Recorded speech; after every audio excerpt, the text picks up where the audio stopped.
আমরা কি করি, ঝাড় দিয়ে ময়লাগুলো জোড়ো করে বাইরে ফেলে দিই।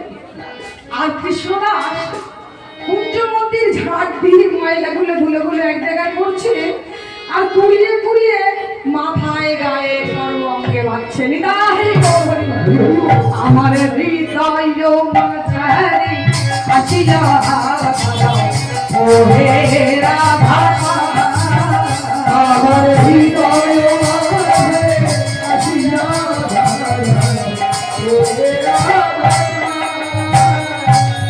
বাবা এইভাবে ঝাড় দিতে দিতে হঠাৎ দেখতে পেল ভোরের বেলা তো কি দেখছে, কুঞ্জ মন্দিরের মাঝে কি যেন একটা চকচক করছে। আস্তে তাড়াতাড়ি করে কাছে গিয়ে দেখছে কি একটা সোনার নুপুর চকচক চকচক করছে। নুপুরটি হিরে দিয়ে তৈরি, সোনার উপর হিরে বসানো, আর সেই নুপুরের আলোর ছাপায় সারা কুঞ্জ মন্দির আলোকিত হয়ে গেছে। কৃষ্ণদাস নুপুরটির দিকে চমকে উঠে, এই কুঞ্জ মন্দিরে এত সুন্দর এত দামি নুপুর কোথা থেকে এলো? মনে হয় কোনো বড় লোক গিন্নি বা কোনো জমিদার বৌমা বা কারো হবে, বউদের হবে। আমাদের এত দামি নুপুর তো যে সব করতে পারে না। বেশ, আমি তো ঝাড় দিচ্ছি, সেবা করছি, পেয়েছি যখন ধরার আঁচলে বেঁধে রেখে দিই, গুরুদেবকে দিয়ে দেবো। গুরুদেব যে কেউ যদি চাইতে আসে তাকে দিয়ে দেবো।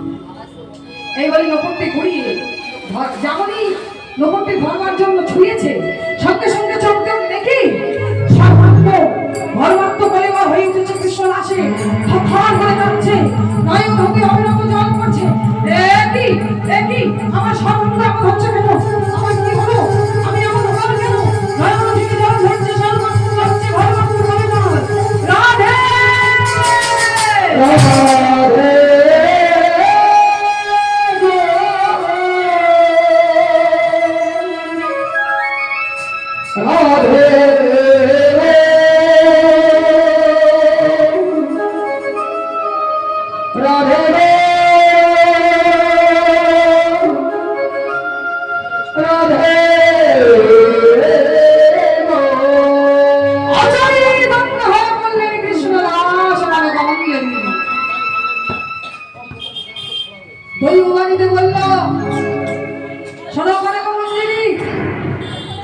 এই নুপুরটি কোন সাধারণ ভক্তের নয়, এই নুপুরটি একজন বড় ভক্তের নুপুর।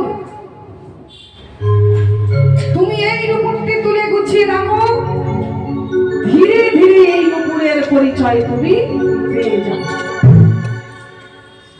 এইবার কৃষ্ণমন্ডল, আহা কৃষ্ণদাস কি করলে, নুপুরটি কুড়িয়ে নিয়ে মনে মনে ভাবছে, ও বুঝেছি, গুরুদেবের কাছে শুনেছি ভক্তদের ব্যবহৃত দ্রব্যের মধ্যে ভক্তি সঞ্চিত থাকে।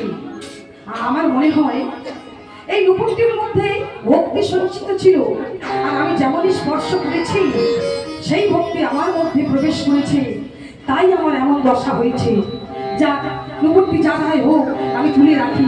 এই বলে ঘোড়ার আঁচলে বেরিয়ে বুকের মধ্যে লুকিয়ে রেখে ঝাড় দিচ্ছে পুনরায়। আর ওদিকে নিত্যলীলায় কি হয়েছে, সঙ্গে সঙ্গে রাধারানী রাসলীলা করে গৃহে ফিরে গিয়ে বাড়িতে গিয়ে চিৎকার করে ললিতা ললিতা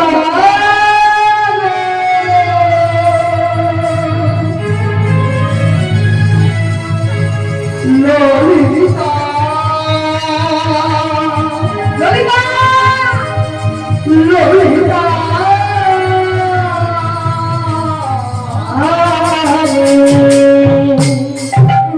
সর্বনাশ হয়ে গেছে ললিতা।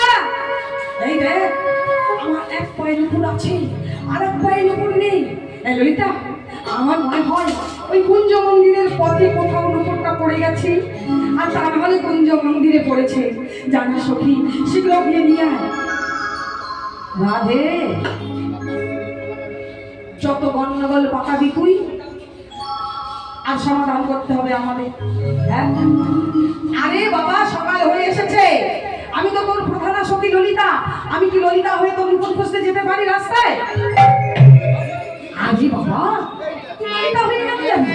হ্যাঁ শোন না, তুই তুই একজন সাধারণ ব্রজবাসীর রূপ ধরে যা, আমার নূপুরটা খুঁজে নিয়ে আয়। মা আর কি করবে, রাধা নূপুর বলে কথা। তাই ললিতা আর বিলম্ব না করে কি করলো,